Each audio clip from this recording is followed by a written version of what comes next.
తెలంగాణలో మొట్టమొదటి factory outlet Mukunda jewellers త్వరలో జూబ్లీహిల్స్ లో గ్రాండ్ ఓపెనింగ్. అన్ని బంగారు ఆభరణాలపై VA 2-12% మాత్రమే. త్వరపడండి.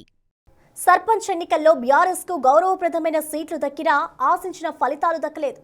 ఇక మున్ముందు జెడ్పీటీసీ, ఎంపీటీసీ, మున్సిపల్ ఎన్నికలు జరగనున్నాయి.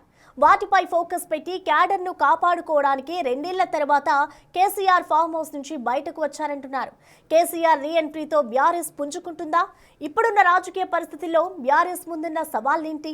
స్వయంగా తానే రంగంలోకి దిగుతానంటూ కేసీఆర్ చేసిన వ్యాఖ్యల వెనుకున్న ఆంతర్యమేంటి? నిజంగానే బీఆర్ఎస్ మునుపటిలా యాక్టివ్గా మారబోతోందా?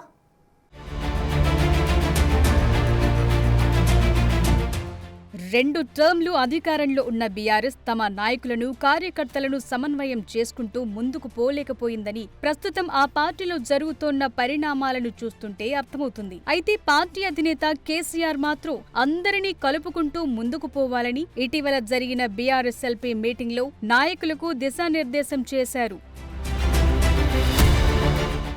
అధికారంలో ఉన్నప్పుడు నాయకులను, కార్యకర్తలను కనీసం దగ్గరకు కూడా రానివ్వని అధినేత కేసీఆర్ ఇప్పుడు మాత్రం అందరినీ కలుపుకుని పోవాలని హితబోధ చేస్తూ పార్టీని తిరిగి బలోపేతం చేసేందుకు ప్రణాళికలు రచిస్తున్నారు. గతంలో జరిగిన ఎన్నికలన్నిటిలోనూ టికెట్ల విషయంలో తానే స్వయంగా ఓ సర్వేను నిర్వహించి ఆ సర్వేల ఆధారంగా వచ్చిన రిజల్ట్ బట్టి టికెట్ల కేటాయింపు చేసేవారు కేసీఆర్. అలా టికెట్ల కేటాయింపుల్లో తనకు నచ్చినట్లుగానే వ్యవహరించి నాయకుల్లో అసహనానికి కారణమయ్యారన్న టాకుంది.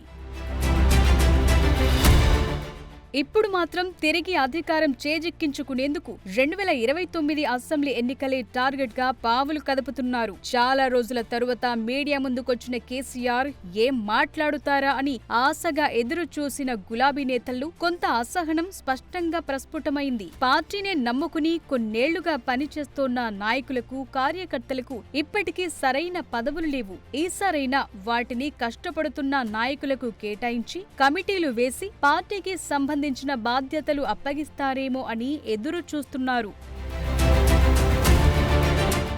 గతంలో జరిగిన టికెట్ల కేటాయింపుల్లో అనేక అవకతవకలు జరిగాయంటూ స్వయాన కేసీఆర్ కూతురు కల్వకుంట్ల కవిత బహిరంగ ఆరోపణలు చేశారు. మరోపక్క కవితే మంత్రి పదవులు అమ్ముకున్నారంటూ కూకట్పల్లి ఎమ్మెల్యే మాధవరం కృష్ణారావు విమర్శలు గుప్పించారు. అయితే ఇన్ని ఆటంకాల మధ్యలో బీఆర్ఎస్ తిరిగి ఫామ్లోకొస్తుందా? కేసీఆర్ మళ్లీ తిరిగి రాష్ట్రంలో చక్రం తిప్పుతారా అనేది ఇప్పుడు తెలంగాణ అంతటా చర్చనీయాంశంగా మారింది.